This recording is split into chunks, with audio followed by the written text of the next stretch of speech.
J'ai pris mon téléphone. Tout à l'heure, je vais vous montrer quelque chose qui m'a un petit peu scié. Je vais commencer par une parole dans Néhémie. Alors, pour resituer la configuration, Israël est déporté. Une partie est revenue en Israël, mais a trouvé la ville en ruine, évidemment. Il n'y a plus de murailles, plus de temples, etc. Et Néhémie, lui, veut intercéder pour que Dieu fasse quelque chose. Et il est écrit, parole de Néhémie, fils de Hakalia, au mois de Kislev, la 20e année, comme j'étais à Suse, dans la capitale, il est déporté lui aussi, bien sûr. Anani, un de mes frères et quelques hommes arrivèrent de Juda, je les questionnais au sujet des Juifs réchappés qui étaient restés de la captivité et au sujet de Jérusalem. Ils me répondirent, ceux qui sont restés de la captivité sont là dans la province, au comble du malheur et de l'opprobre. Les murailles de Jérusalem sont en ruine et les portes sont consumées par le feu. Lorsque j'entendis ces choses, je m'assis, je pleurais et je fus plusieurs jours dans la désolation. Je jeûnais et je priais devant le Dieu des cieux. Et je dis, ô Éternel Dieu des cieux, Dieu grand et redoutable, toi qui gardes ton alliance et qui fais miséricorde à ceux qui t'aiment et qui observent tes commandements, que ton oreille soit attentive et que tes yeux soient ouverts. Écoute la prière que ton serviteur t'adresse en ce moment, jour et nuit, pour tes serviteurs, les enfants d'Israël, etc., etc.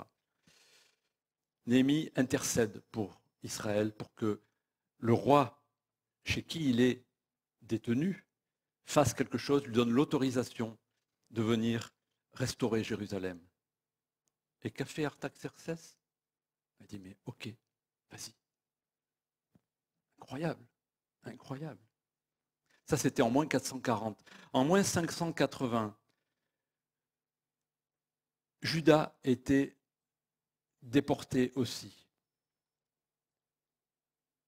Et là, nous avons un prophète qui s'appelait Jérémie, qui lui aussi a prié pour que Dieu fasse quelque chose, pour que des Juifs puissent retourner dans leur pays.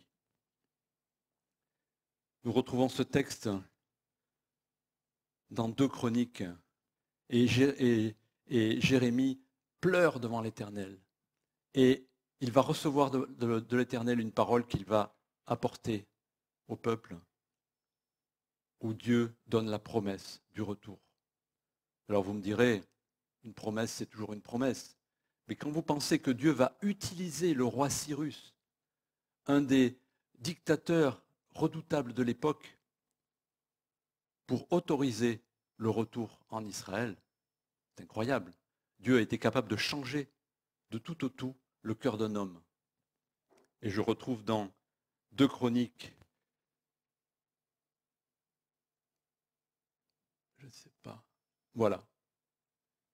La première année de Cyrus, roi de Perse, afin que s'accomplît la parole de l'Éternel prononcée par la bouche de Jérémie, l'Éternel réveilla l'esprit de Cyrus, roi de Perse, qui fit faire de vive voix et par écrit cette publication dans tout son royaume. Ainsi parle Cyrus, roi de Perse. L'Éternel, le Dieu des cieux, m'a donné tous les royaumes de la terre et il m'a commandé de lui bâtir une maison à Jérusalem, en Juda. Qui d'entre vous est de son peuple, que l'Éternel, son Dieu, soit avec lui et qu'il monte? Sachez que Cyrus ne croyait absolument pas en l'Éternel. Et Dieu a transformé son cœur pour qu'il soit capable de dire ces paroles et de prendre cette décision qui a libéré le peuple. Alors quand on voit ces 2 hommes, que ce soit Néhémie, que ce soit Jérémie, on s'est tenté de se dire, mais qu'est-ce qu'ils ont de spécial?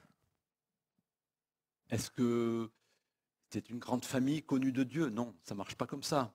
Est-ce qu'ils ont employé des mots particuliers? Non, non plus. Que s'est-il passé? Alors, c'est l'Ancien Testament, mais sachez que de nos jours, il se passe aussi des choses comme ça. J'ai entendu une information récemment d'un homme qui parlait de ce qui s'était passé en Argentine en 1954. En Argentine, un Canadien, Tommy Hicks, qui avait l'habitude de faire des campagnes d'évangélisation, et ouais, ça marche toujours bien ce truc-là. Hein.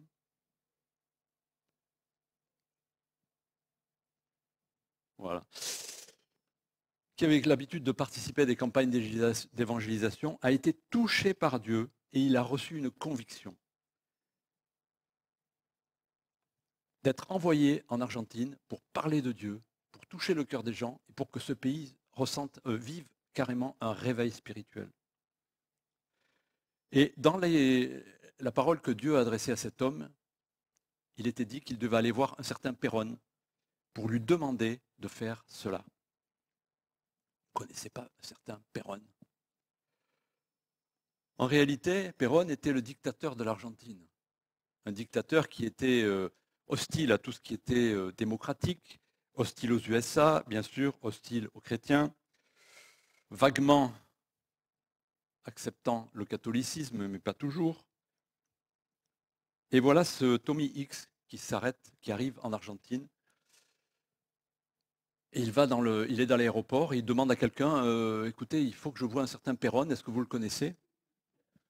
Et on lui dit, mais oui, mais c'est le président de l'Argentine. Alors évidemment, il est allé voir des chrétiens, il leur a dit, écoutez, moi il faut que je voie Perón parce qu'il n'y a pas de raison, non, j'ai le projet de louer un stade pour faire de l'évangélisation. Il est naïf, hein, naïf. Et pour évangéliser dans le pays. Les chrétiens qui l'ont reçu l'ont dit, mais du calme, tu risques même d'aller en prison si tu fais ça. Et il est allé voir, il est allé au palais, l'équivalent de la Maison Blanche là-bas, une maison qui est un petit peu rose. Il a demandé à être reçu, bien sûr elle a été reçue par un secrétaire, et quand il a commencé à parler de Jésus, il avait cette vision que Jésus lui avait demandé de venir, le secrétaire lui boitait et avait une grosse douleur à la jambe. Et il lui a dit, mais pensez que votre Jésus peut faire quelque chose pour moi? Il a dit oui, il a prié, et le gars a été guéri, il n'avait plus de douleur, il ne boitait plus. Et absolument là, le secrétaire lui a dit, ne vous en faites pas, je vous obtiens une entrevue avec Perón. Quelques jours après, il a rendez-vous avec Perón. Et à l'époque, Perón, quand il est arrivé en lui disant, mais voilà, je veux louer un stade, il faut que vous me donniez l'autorisation de parler à la radio, etc. L'autre lui dit, mais... vous voyez la porte là? Et quand il lui a dit que c'était pour parler de Jésus, avec l'humour, Perón lui a dit, mais vous avez vu ce que j'ai sur la figure là? C'est du psoriasis. Vous croyez que votre Jésus peut me guérir? Et là, Tommy X a dit, oui, je le crois. Et il a prié pour lui, et Perón a eu une guérison de cette maladie de peau. Alors on pourrait dire, oui, c'est ce qu'on dit, sauf que dans la minute, il a autorisé Tommy X à avoir un stade de 25 000 places. Il lui a autorisé à écrire dans la presse de son propre parti, Perón, autorisé à parler à la radio d'État pour parler de Jésus. Et les témoignages sont nombreux de ce qui s'est passé et de ce Perón qui a reçu cette intervention de Dieu et qui a changé. Ça n'a pas empêché que 2 ans plus tard, il a été destitué parce que là-bas, la révolution, ça rentre, ça sort. Et quelques années après, il a même repris le pouvoir, etc. Et certainement, cet homme a été guéri, mais n'est pas devenu chrétien pour autant. Mais en attendant, sur le moment où cet homme, où Tommy X avait besoin de l'intervention de Dieu, ça s'est passé. Il y a eu un réveil qui a grandi. Le stade a été rempli pendant des semaines et des semaines. On avait même mis des haut-parleurs dans les rues pour les gens qui ne pouvaient pas rentrer. Il y avait des guérisons. On voyait des gens qui arrivaient avec des béquilles à la main, des fauteuils roulants qu'ils ne pouvaient plus, qu'ils n'avaient plus besoin d'utiliser. Voilà Perón et Tommy X. Perón à gauche, Tommy X à droite. Il n'a rien d'impressionnant, ce gars. Et pourtant, Dieu parlait par lui. Voilà le premier stade. Voilà le deuxième stade. Et ça a duré des semaines et des semaines. Quand le premier stade a été plein, Perón lui a autorisé un autre stade de 110 000 personnes. Et nuit après nuit, il y a eu de l'évangélisation. En gros, on compte à peu près pour entre 3 et 4 millions de personnes qui ont assisté, qui ont entendu la Bible, qui ont entendu ces témoignages à cette époque. Il y a eu des conversions. Alors bien sûr, dans une campagne d'évangélisation, tous les gens qui lèvent la main ne se convertissent pas pour autant. Mais c'est incroyable de voir l'effort que Dieu a fait et le réveil que ça a entraîné, parce qu'à ce moment-là, la parole de Dieu s'est répandue en Argentine comme jamais. Alors, je voudrais vous parler de ChatGPT. Je ferai une diversion pour ChatGPT. Alors, qui est pour ChatGPT? Voyons. Qui est contre ChatGPT? Oula. Quand vous interrogez ChatGPT sur Tommy X, que va-t-il vous dire? Il vous dit, en 1954, Tommy X rencontre Juan Perón dans un contexte très particulier. Tommy X veut obtenir des droits pour une entreprise américaine afin d'exploiter des ressources naturelles en Argentine. Ah bon? Et l'objectif de Perón, utiliser le sport et notamment le football comme un outil de soft power et de rayonnement pour l'Argentine. Tommy X était un homme d'affaires américain, inconnu dans le monde du football avant 1954. Il est devenu célèbre pour son rôle dans la création de la Coupe du monde de football des clubs. Et surtout dans l'histoire de l'obtention par l'Argentine de la Coupe du monde de football en 1978. Alors, ça m'a un peu révolté. Et j'ai refait ChatGPT en parlant de l'évangile. J'ai mis le mot évangile. Et là, on a un texte de ChatGPT qui parle du même Tommy X et qui dit ça a été un homme qui est allé voir Perón et qui a obtenu le droit d'évangéliser l'Argentine, etc., etc. Donc je vous laisse réfléchir à tout ça, sachant que Tommy X n'a jamais été un homme d'affaires, il n'a jamais fait de football, je pense. Donc voilà, prenez avec des précautions tout ce qu'il y a dans ChatGPT parce que c'est peut-être une erreur de compilation des informations dans les bibliothèques totales, on va dire, de la connaissance humaine, parce que c'est comme ça que ChatGPT fonctionne. Il va trier, il va parcourir tout ce qui se sait. Mais un jour peut-être, en fonction de ce que vous avez cliqué dans vos cases quand vous faites du YouTube, quand vous faites etc., etc., et il va peut-être vous donner les informations qui lui conviennent, en tout cas pas à lui, parce qu'il n'existe pas en tant que personne, mais peut-être à des gens qui ont de l'argent et qui vont peut-être utiliser ça pour vous faire acheter ou penser d'une certaine manière. Bon, je ferme la parenthèse, ça n'a rien à voir avec l'évangile, mais voilà. Alors, Tommy X, quel était cet homme? Qu'est-ce qu'il avait de plus? Pareil que pour Jérémie et Néhémie. Pourquoi Dieu a fait cela? Alors c'est intéressant d'aller gratter un petit peu plus et de regarder ce qui s'est passé un peu avant. Parce que Tommy X n'était pas celui qui devait venir. Ils avaient les quelques chrétiens qui se couraient après, on dirait en Argentine, avaient appelé un autre évangéliste qui lui n'avait ou pas le temps ou pas forcément la motivation et qui n'est pas venu. C'est pour ça qu'on a fait venir Tommy X. Mais avant 1954, donc en 1951, une petite réunion d'évangélisation, c'était vraiment minime, quelques personnes dans une église qui avait fondé une petite école biblique. On fait une soirée évangélisation, alors on présente Jésus, on parle à des gens, et il y a des gens de la rue, il y a n'importe qui passe. Et il y avait là-dedans un certain Alexander, un voyou d'un gang de Buenos Aires, qui était venu avec des copains pour, on dirait, mettre le why, casser la réunion et mettre le bazar. Il a entendu parler de Jésus, et là, ce soir, il a été touché. Il a été touché, et il s'est vraiment converti. Et à la fin de la réunion, bien sûr, il n'y a pas eu de catastrophe. Il a décidé de prier et de revenir le lendemain. Et du coup, il est devenu étudiant. Il a voulu étudier la Bible. Ce gars-là n'avait pas d'objectif particulier dans sa vie, mais il voulait en savoir plus. Et il s'est passé des semaines où il priait, où il apprenait il découvrait la parole de Dieu.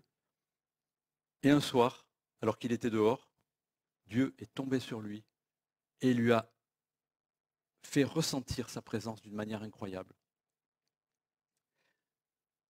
Il est tombé en larmes et il s'est échappé, il s'est réfugié dans l'école biblique où il y avait des internes qui dormaient. Il a réveillé tout le monde et il leur a demandé de prier.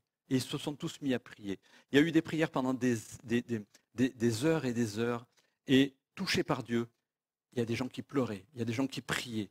Et ils ont prié pour l'Argentine, ils ont prié parce qu'ils avaient besoin de Dieu, ils ont prié pour la présence de Dieu dans leur cœur, dans la présence de Dieu autour d'eux. Ça a duré plus de 4 mois. Et c'est là qu'a commencé le vrai réveil. commençait à y avoir des conversions, des gens qui venaient de plus en plus dans l'église, dans cette église-là, dans quelques autres églises, mais c'était faible. Et c'est ce qui a produit plus tard, qui a, on peut dire, mis en place plus tard le contexte qui a fait que Tommy Hicks est venu. Et non pas lui-même, c'est pas parce que c'était Tommy Hicks, mais Dieu avait entamé une démarche de réveil. Alors c'est étonnant de voir comment Dieu se sert des uns et des autres. On peut se demander, on se dit, mais ok, il y a eu des campagnes d'évangélisation partout, il y en a qui marchent, il y en a qui ne marchent pas. Peut-être parce qu'à l'origine, il n'y a pas quelque chose. Il manque quelque chose dans nos cœurs ou dans notre manière d'agir. Et on peut se demander aussi, ce Alexander, ce X, est-ce que c'était une source? Est-ce qu'ils ont été à la source du réveil? Est-ce que le réveil est venu parce que Alexander et X, un jour, ont pensé quelque chose de particulier? Ou est-ce qu'ils ont été eux-mêmes des produits du réveil? Et ça, ce n'est pas évident. Parce que, est-ce que c'est parce que Dieu avait décidé de réveiller l'Argentine que ces gens-là ont été touchés par Dieu à un moment donné et se sont réveillés et ont été actifs? Ou est-ce que c'est parce que eux, un jour, se sont mis devant Dieu en disant « Mince, j'aurais jamais cru que... Et si c'était vrai ?» Alors, Dieu a répondu et il s'est passé un réveil. Ce n'est pas évident. Je ne sais pas qu'est-ce que vous pouvez penser pour ce choix. On peut se dire que de toute manière, Dieu est souverain. Il les avait choisis. Il les avait choisis parce qu'il sait à l'avance tout ce qui va se passer. Mais quelque part, c'est ce paradoxe que Dieu est hors du temps et il laisse aussi aux hommes la liberté. On ne peut jamais trancher là-dedans, mais cela dépend, même s'il choisit quelqu'un, on a vu dans la Bible que des fois, les hommes disent non. Regardez, on a parlé l'autre fois de Jonas. Même s'il choisit quelqu'un, l'homme reste libre. Pour que le projet de Dieu avance, il faut que dans le cœur de l'homme, il y ait un choix personnel et une réponse personnelle. Alors c'est incroyable de voir ce qui s'est passé. Et, quand on dit c'est facile, on dit il faut entrer dans le plan de Dieu. Et c'est vrai que c'est une parole qu'on dit souvent à des chrétiens en disant les amis, nous allons entrer cette année dans le plan de Dieu. Entrer dans le plan de Dieu, c'est quoi? C'est dire oui, c'est lever la main, c'est faire une croix dans une case quand on met la liste de ce qu'il faut faire dans l'église? Non. C'est vrai que c'est déjà se bouger un petit peu. Mais entrer dans le plan de Dieu, ce n'est pas que ça. Entrer dans le plan de Dieu, c'est faire quelque chose dans notre cœur. C'est que quelque chose de nouveau puisse s'y passer. Alors on va prendre le cas d'Alexandre. Alexander, on peut le symboliser comme ça. Ça c'est Alexander, le cercle, et au milieu c'est son cœur. C'est-à-dire tout ce qu'il a de plus cher, et c'est ce qui va le faire prendre des choix dans sa vie et ce qui compte le plus pour lui. Et puis un jour,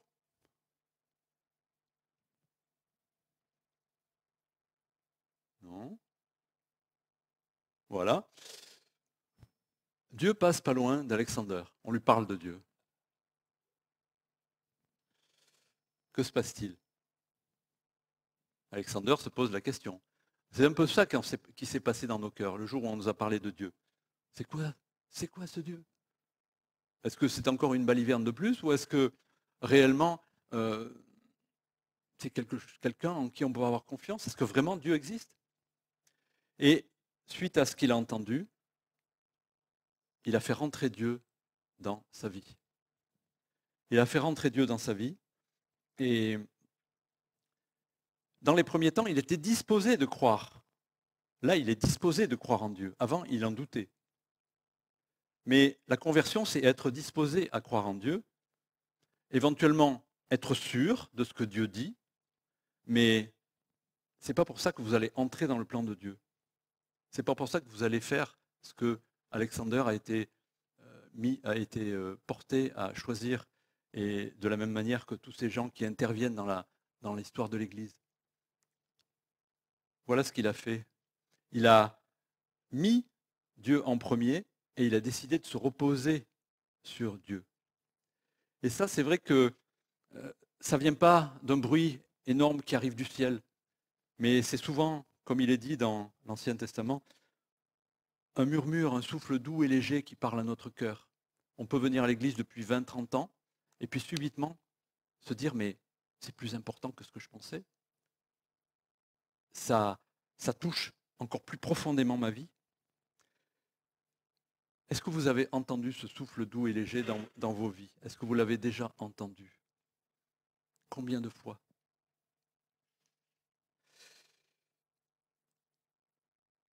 À ce moment-là, quand on veut rentrer dans le plan de Dieu, on n'agit pas pour notre estime personnelle, mais on agit parce que ce qui nous paraît le plus important, c'est le plan de Dieu et c'est Dieu. Alors dans la prière est le lieu principal de notre relation avec Dieu. Dans la prière, on découvre la présence de Dieu. Mais si on veut vraiment vivre ce qu'on va voir plus loin, il ne faut pas simplement s'arrêter à la prière qui demande. Vous savez, Seigneur, cette semaine, tu peux faire ça, tu peux faire ça, tu peux faire ça, tu peux faire ça, amen. Non. C'est passer du temps avec Dieu et ressentir un goût particulier qui envahit nos vies. Je ne sais pas si ça vous est déjà arrivé. Vous êtes là, vous avez les yeux fermés, seul ou avec d'autres, pour prier, pour vous réunir dans le nom du Seigneur. Et là, le temps passe.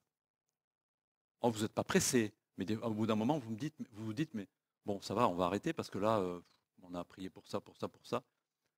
Et si vous restez, vous allez en vous demandant, mais finalement, quel est l'intérêt de continuer à penser à Dieu? Et si vous accentuez, si vous faites un petit peu de réflexion à ce moment-là, vous allez ressentir autre chose. Vous allez ressentir le goût de la présence de Dieu. C'est-à-dire que vous allez ressentir sa personnalité. Parce que votre cerveau va commencer à gamberger. Il ne fait pas comme ChatGPT, mais il va essayer de réfléchir à tout ce que Dieu représente pour vous. Et là, comme vous avez pris le temps de le faire, dans votre cœur vont arriver la beauté de Dieu, la bonté de Dieu, l'immensité de sa sainteté, etc. Des choses qui ont été évoquées dans vos vies, que vous en avez certainement aussi parlé, mais qui à ce moment-là vont prendre un poids particulier parce que vous avez pris le temps pour. Et vous allez ressentir ce goût de sa présence. À ce moment-là, la vie terrestre, tout ce qui se passe autour de vous, devient bien secondaire. Vous n'êtes pas là pour avoir la vie éternelle. Vous pensez que vous l'avez déjà acquise parce que vous aimez Dieu. Mais pour être plus près de Dieu. Votre recherche dans ces instants-là devient sa présence. Parce que quelque part, en ressentant de plus en plus, alors quand je dis ressentir, ce n'est pas un bruit, ce n'est pas un frisson, c'est pas, etc. C'est dans votre cœur. Vous allez ressentir de plus en plus la valeur qu'il a, l'immensité de sa personne. Je vous garantis que ça va devenir le seul but qui vaille la peine de vivre. Vous allez réaliser ça. Je ne dis pas qu'un quart d'heure après, quand vous allez repartir avec votre voiture, vous n'allez pas penser à autre chose. Mais quelque part, ce moment-là est éternel. C'est-à-dire que vous allez découvrir une soif de Dieu. Jésus nous dit, celui qui boira de l'eau que je lui donnerai n'aura jamais soif. Et l'eau que je lui donnerai deviendra en lui une source d'eau qui jaillira jusque dans la vie éternelle.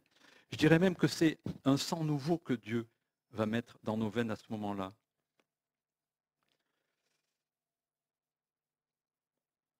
On rejoint dans ces moments la vraie vie que Dieu nous donnera après.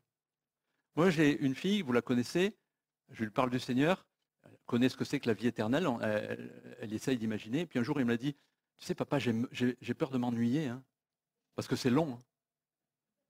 Vous n'avez jamais pensé à ça? Ben oui. Mais pourquoi? Parce qu'on le voit d'une manière terrestre. Dieu est hors du temps. Et ce que nous allons vivre, on en a quelques prémices dans nos prières. Alors, dans nos prières, on rejoint cette vraie vie que Dieu a déjà commencé de mettre en nous. On est dans le monde, mais on n'est pas du monde. Et des fleuves d'eau vive couleront de nous parce que notre sang a été changé. Bien sûr, c'est virtuel, mais Dieu nous dit que nous aurons une autre identité. Alors, une autre diversion. Est-ce que vous avez vu Matrix? Qui a vu Matrix? Vous pouvez oser lever le bras si vous l'avez vu. On ne va pas vous juger. Vous savez que Matrix est un film christique. Hein? Je ne sais pas si vous avez vu le dernier épisode où le gars qui s'appelle Néo, l'inverse de Noé, mais bon, qui est l'élu, va accepter de mourir pour l'humanité et on va le voir en croix, on va le voir partir les bras écartés. La ville sur laquelle la population s'est réfugiée s'appelle Sion.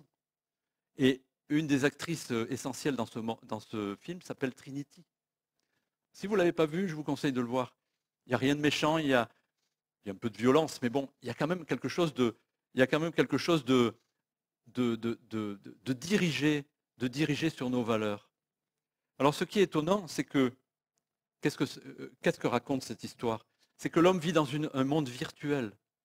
L'homme vit ici, on peut toucher, on peut marcher, on peut boire, manger, mais en fait c'est un monde virtuel. Et ce film révèle, enfin dans ce film, on révèle à ces hommes-là ils ne sont pas dans la vraie réalité, et on leur donne le moyen de sortir de cette fausse réalité et d'être vraiment eux-mêmes. On va fermer la parenthèse de Matrix, on ne va pas plus loin dans l'analogie, mais notre vie c'est un peu ça. Cette vie-là, elle va s'arrêter. Cette vie-là, elle est virtuelle d'un plan de vie éternel, d'un point de vue éternel. Elle ne durera pas. Parfois, on a besoin peut-être de se dire ma vie réelle, elle est avec Dieu. Elle n'aura pas de fin. C'est important de creuser ce moment qu'on passe dans la prière. Parce que, alors, quand on recherche vraiment la présence de Dieu dans la prière,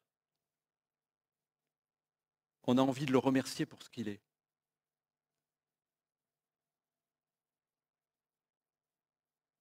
On le loue. C'est ça qu'on appelle la louange. C'est exalter son nom, exalter ce qu'il a fait, exalter ce qu'il est.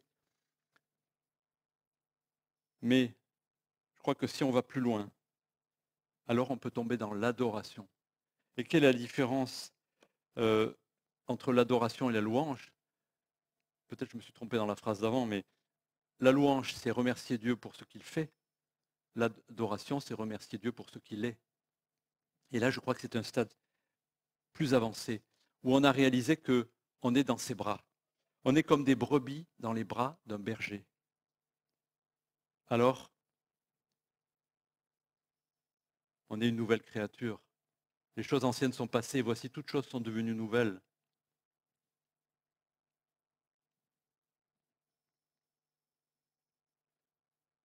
On était là, on devient là. Dieu a pris toute la place dans notre personne. Et à ce moment-là, on vit en lui et on est disponible pour lui, on peut vraiment rentrer dans son plan. Ça, c'est notre vie. Vous ne le voyez pas dans votre quotidien? Vous reconnaissez ça, hein? Hein? Le bouton de droite, c'est quoi? On ferme, terminé. Out of Africa, on va dormir, on va dans la tombe. Celui que nous propose le Seigneur, c'est celui de gauche. Ça veut dire, mettez en pause. On ferme, l'écran se ferme et on est on ressort de l'écran. On peut aller dans la pièce d'à côté, s'asseoir sur un fauteuil, manger. Là, on est dans notre vraie vie. Alors bien sûr, hein, ça nous en empêche souvent. Mais si on a l'habitude d'appuyer sur le bon bouton, et appuyer sur ce bouton-là, c'est aussi ces moments d'adoration. C'est se dire, ma vraie destinée, elle est là, d'être en Dieu. En Dieu, pour l'instant, pas réellement, mais en Dieu, dans mon cœur, dans ces moments d'adoration et ces moments de retrouvailles, où on est des brebis entre les bras du berger. Alors, si on va plus loin dans cette démarche, on s'aperçoit que qu'est-ce que c'est finalement si ce n'est le Saint-Esprit qui nous a guidés encore plus près de Dieu, qui nous a amenés de plus en plus à ressentir sa présence, à évaluer ce que Dieu est. Et là, on est scié. Alors on comprend qu'on ne va pas s'ennuyer pendant l'éternité, parce que ça ne s'arrête pas. Sa grandeur, sa bonté, sa puissance, sa perfection, son caractère paternel et maternel. Le temps ne compte plus. C'est une véritable adoration et on n'est pas lassé. Quand on vit ça, je veux dire, je ne vais pas celui qui dit j'ai beaucoup vécu ça. Je l'ai vécu que peu de temps. Mais quand ça m'est arrivé dans la prière, je peux vous garantir qu'on n'est pas étonné qu'on ait passé beaucoup de temps. Le temps n'a plus laissé de traces, on ne s'est pas ennuyé. Et pourtant, on n'a peut-être même pas sorti un mot. mais on a ressenti la présence de Dieu et on s'est aperçu que quand on est près de lui, tout change. Alors soyez certains que quand un groupe de chrétiens vit cela et vit la véritable adoration, peut-être déjà dans un départ dans la louange, peut-être avec l'aide de la musique, l'aide des chants, mais chanter ne suffit pas. Quand un groupe de chrétiens arrive à prendre plus de temps pour se retrouver dans la prière face à Dieu et prendre conscience de ce qu'il est, alors Dieu parle. Alors il entre dans le plan de Dieu. Et alors là, Dieu répond. Voilà pourquoi des grands réveils se déclenchent. Parce que des gens se sont groupés et ont décidé de le faire. Pourquoi il y a eu des réveils? Parce que Dieu a pris au sérieux la démarche de communion authentique que des chrétiens ont décidé de faire et de répéter en attendant que Dieu agisse. Dans ces cas-là, il est là parmi vous. Alors il n'est pas étonnant que dans ces cas-là, sa présence déclenche des choses, déclenche des réveils, des guérisons, des miracles aussi. L'homme ne peut pas agir dans le cœur des gens. Vous pouvez évangéliser tout ce que vous voulez et le temps que vous voulez. Si Dieu n'est pas avec vous, ça ne servira à rien. Vous pouvez donner tous les tracts que vous voulez dans les boîtes aux lettres. Mais si vous en êtes arrivé à un point de communion avec Dieu, alors je vous garantis que quand vous allez aller vers quelqu'un, Dieu va parler à votre place. Vous allez être vous-même scié sur place de voir le résultat. Quand ça vous arrive, je vous garantis que vous êtes étonné. Ça ne marche pas tout le temps parce que nous, humainement, on n'a pas tendance à faire ça. On n'a pas tendance à vouloir vivre ça de nous-mêmes. Mais quand on réalise que c'est possible, alors on se dit, waouh, qu'est-ce que j'ai perdu comme temps? Qu'est-ce que j'ai perdu comme temps dans cette vie terrestre? Parce que je n'ai pas pris assez le goût de la présence de Dieu. À ce moment-là, Dieu est avec nous et Dieu peut convertir des gens par milliers. Dieu est avec nous, le Saint-Esprit l'accompagne et guide nos prières. Et dans ces cas-là, Dieu répond.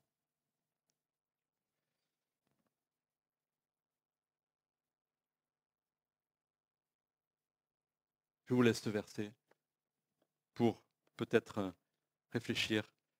Ça pourrait peut-être être une priorité dans vos vies, non? Dans nos vies, vous ne croyez pas? Ça pourrait être c'est une priorité pour toutes les églises, mais combien le réalisent? Combien de chrétiens le réalisent?